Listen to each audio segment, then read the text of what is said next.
தமிழ்நாட்டு முதலமைச்சர் விஜய் அவர்களுக்கு இலங்கை தமிழன் அடக்கப்பட்ட தமிழன் என்ற ஒரு தமிழ் குரலாக கச்சதீவை விஜய் கேட்டிருக்கிறார் என்பதற்காக சொல்லியிருக்கிறீர்கள். உங்களுடைய ஜனாதிபதி வந்து கச்சதீவை தரமாட்டார் என்று நாங்க சொல்லுறோம். கச்சதீவை மட்டுமில்ல யாழ்ப்பாணத்தையுமே தமிழகத்தில் கொடுக்க சொல்லி தமிழக மக்கள் எங்களை பாதுகாத்துக் கொள்வார்கள். ஆகவே கௌரவ சபாநாயகர் அவர்களே, முதலாக எங்களுடைய தமிழ் மக்களுடைய இதயத்தை கவர்ந்த தமிழ்நாட்டு முதலமைச்சர் விஜய் அவர்களுக்கு இலங்கை தமிழன் அடக்கப்பட்ட தமிழன் என்ற ஒரு தமிழ் குரலாக பாராட்டுகளை தெரிவித்துக் கொண்டு முக்கியமாக கதைக்க வேண்டிய விடயம் இந்த மின்சார தடை.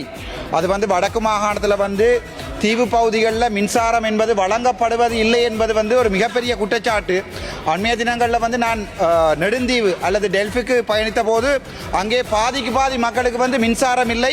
ஒரு கிழமையில கிட்டத்தட்ட 7 நாட்கள்ல 5 நாட்கள் மின்சாரம் இல்லை. ஸோ இந்த தீவு பகுதிகளில் நீங்கள் கச்சதீவை விஜய் கேட்டிருக்கிறார் என்பதற்காக சொல்லியிருக்கிறீர்கள். உங்களுடைய ஜனாதிபதி வந்து கச்சதீவை தரமாட்டார் என்று நாங்க சொல்லுறோம். கச்சதீவை மட்டுமில்ல யாழ்ப்பாணத்தையுமே தமிழகத்தில் கொடுக்க சொல்லி தமிழக மக்கள் எங்களை பாதுகாத்துக் கொள்வார்கள். ஆகவே எப்போது எங்களுக்கு தீவு பகுதிகளுக்கு மின்சாரம்